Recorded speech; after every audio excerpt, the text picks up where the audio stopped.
So you would like to save money on gas, eh? Well, you tapped into the right video. I got you. Let's start by getting on the interstate. First of all, I'm not going to tell you to get behind the 18-wheeler because that's just dangerous, and if you can't drive, then I wouldn't recommend it. Even if you can drive, I still would not recommend it because you cannot see. This is a hazard. Wow. You cannot see ahead of you because that 18-wheeler is blocking you, so I do not recommend it. Alright, it's hot. Now, so to avoid speeding on the interstate, the best thing to do is to plan ahead. Plan where you need to go and get on the road early enough where you can do these tips that I'm about to share with you. Going about 74 miles per hour. This is a reasonable speed to go. I'm still burning more gas than I would like to be burning. So if I did not want to burn as much gas going to 74, then I would bring that down to 60. Tip number one I can give you is to lower your average speed. It's not too complicated. Stop hitting the pedal too hard. Stop hitting the throttle too hard. Now, number two. This is my favorite one. I'm doing it right now. You see my feet? You see how nothing is touching the throttle? You see how I'm still moving though? Yes. That is called momentum. That is called the law of momentum, okay? Meaning, what stays in motion? What is in motion stays in motion. Alright? I don't need to constantly have my foot on the throttle, giving it gas, burning out my petroleum that I just put in 2 days ago. Because then I'm going to be mad that I just burnt it all out. Learn how to get up to a nice, comfortable speed. And if the road allows you to travel further with your foot lightly on the throttle but not giving it any juice, then by all means take advantage of that. That point is very simple. You don't always need gas, okay? Once your car is in momentum, it will stay in momentum.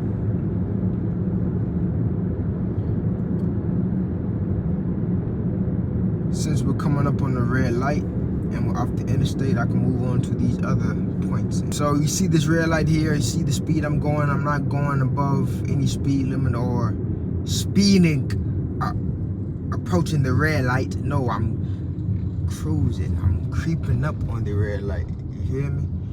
I'm just creeping up on it. There's no other word I can use that best fits the description of what I'm doing. Yes, slowly but surely I'm there. I'm here now. Alright? See how smooth I approach the red light? Now right now, I do not want to be doing things. Idling. Idling kills your petroleum. If you have a car that its engine stops and it cuts off and then runs again when you give it throttle or give it gas, congratulations. I wouldn't want to be you though. It is what it is. It happens, it happens. It happens majority of the time. But if you can avoid it, by all means avoid it by doing this right here. You see how far I was back there? How far I hit the brakes when I seen there was a red light? This is what we want. This is... Sorry, my camera got too hot and it ended up cutting off on me. So let's talk about departing from the light while we're already here, and then we'll talk about approaches again. Departing from the light. The main objective from when you're departing is to keep your RPM low and miles per hour low as well. You don't want to stop on the throttle. No, you want to ease your foot slowly, lowering your foot towards the ground, but never all the way, always slightly. And the reason why I did this right here, because that other light takes way too long, so I'm gonna have to stop with the gas now. Because sometimes this light likes to turn yellow. Alright, now we're gonna get back.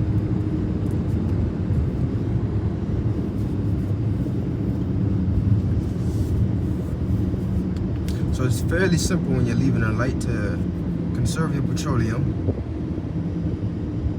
Slowly depart depart from the light while keeping others in mind as well. You don't want to go too slow. You want to go you want to hear the engine talk to you but not scream at you, you know what I mean? That's the best analogy I can give you to listening to your car. You never want to hear your car straining. And now right here at this point in time, I'm gonna go ahead and recover it because I don't know if my camera cut off on me while I was talking about it. There's 2 points I want to mention right now. First, let's start off with this one since I have the opportunity to show you. See this red light ahead? I have now taken my foot off the throttle and I'm letting my car slow down itself because it's at a high RPM and it's at a low RPM and high gears. And high gears let you travel further, and it also slow down your car when you take your foot off the throttle, which is doing right now. Now, ideally, I did get the ideal. All these cars will be out of the way, but ideally, what's happening now, I would just go ahead and coast through the light, the end of the red light. But sadly, I have to stop because these non-drivers, it's a long line of long drivers, so none of them take off the line properly.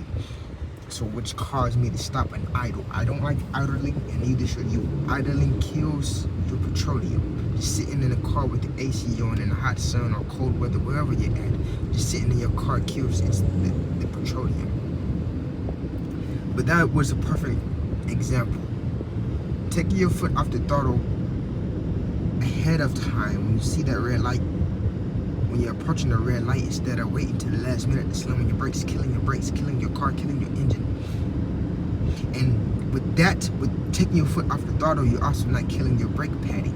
With you just resting on the brake padding, which is also a technique I use to approach red lights. Slowly creep up on our red light with my foot resting on the brakes. But then again, you could argue that it's killing the brake padding, which would be a valid point. Therefore, you can use that technique which I just showed you, using the engine to stop itself or the downshifting to stop itself. Okay, I have this car behind me, but there's nothing going on, so I can honestly move slow, okay? Because there's nothing going on. He doesn't seem like he's in a hurry. Even if he was on my tail, don't let that be an intimidation tactic. Just have a sense of awareness. Some people, you can tell when somebody's actually in a hurry and when somebody's just driving recklessly. It's the difference. Keep in mind of other drivers around you and behind you. Never hit the brakes or release from the throttle too quickly if you have somebody right there on your tail, because that's the quickest way to get rear-ended. Vice versa, if there's somebody right here, if you're braking too hard and there's a turning lane and you're braking right there at the turning lane and you're blocking entrance into that turning lane, don't do that either. This is not a good example because I'm way above, but if I was in the beginning of the turning lane and there's cars in front of me and I'm just stopping and nobody can get to the left of me, but I have space in front of me, that's bad driving. So I always keep in mind of others. Now, with leaving a light, usually, I guess not usually, but depending on the type of day I'm on, I hear it talking to me nicely. Keeping this at a low RPM and did not reach above 3. If you drive a manual, which most of us should, but this car is automatic, shift quickly. You want your gears high and you want your RPM low. So don't wait till it gets all the way up to 4, 5, 6 and redline it. No, shift quick as soon as it's convenient and as soon as possible. As soon as your car tells you to switch, okay? Conserve your gas, then you don't want your car talking to you all the way. You just want your car whistling, moving. You know? Breathing in deeply. When my car breathes in deeply, it's moving, but I'm not hitting the petroleum. That's just intake, you know? It's just intaking fresh air. Sometimes that's all you need. You don't always need to exhale, exhausting your car, you get me? This is how I like to drive. Like with nobody by me or nobody beside of me. I mean, with nobody beside of me and nobody in front of me. This is nice right here.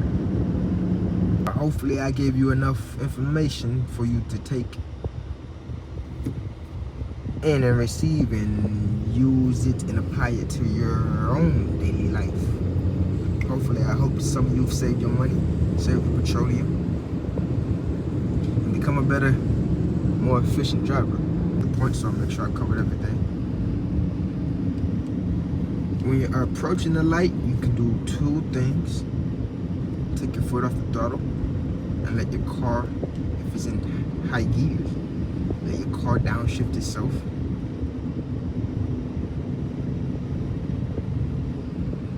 Or you can slowly ride the brakes. Keep in mind other drivers behind you and on the side of you, making sure you're not causing any obstructions in the road, blocking somebody's path of getting through, go somewhere. Make sure you're never hogging up lanes with another car inside of you. No, always leave space so people can get through, you know. But also applying these techniques. Alright, when approaching the light, like I just said, if you can't avoid idling, the whole objective of a light is to slow down enough where you're still in motion and you don't have to stop at all. Of course, 95% of the time you have to stop, but that extra 5% can greatly save your petroleum.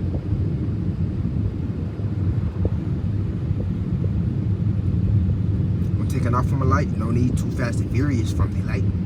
Ease your way off the light. Slowly move from the light. Let your car take a deep breath in from the light. Slowly exhaust from the light, you know? Don't want your car screaming at you. You want your car talking to you nicely as you control it nicely.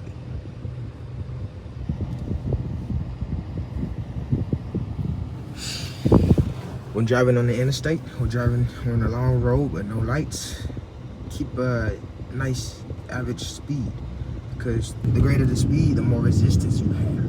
So keep that in mind. The more resistance, the more petroleum you have to use to pierce through that resistance. Keep that in mind.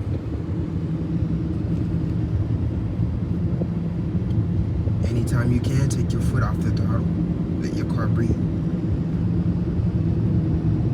Listen to the nice silence. Listen to silence. That's all you gotta do is listen to silence. Alright, so if you felt the need to get in front of me, at least go. Okay, there you go. Congratulations. You did good. You only did it good because I'm letting my car breathe. If I was hitting that throttle, that could have been a fairly severe incident if I did not tap on my brakes or let my car breathe, you know. But this Florida driver's fault. And I guess last but not least, keep your car in high gears. Shift quickly. Oh, and I want to mention, I don't really have too many hills here, but we have bridges that go high. If you're going above a bridge, tap the throttle. As soon as you start to climb and right before you get over the point, the climax of the bridge, let your foot off the throttle and let your car coast down the other side. And depending on the size of that bridge, you should be able to pick up enough momentum to cover you a good amount of distance. And then you can slightly tap the throttle again, or, you know, get on that throttle if that's what you want to do. But that was just that point. I forgot to mention that because I didn't come across any of that type of structure, eroding, or whatever you want to call it. And if you enjoyed this video, give this a like, go ahead and hit that subscribe button, and I will be pumping out more of these videos for you all. Alright? So with that being said, drive safe, drive comfortably, drive with style, and drive smart out here. Alright.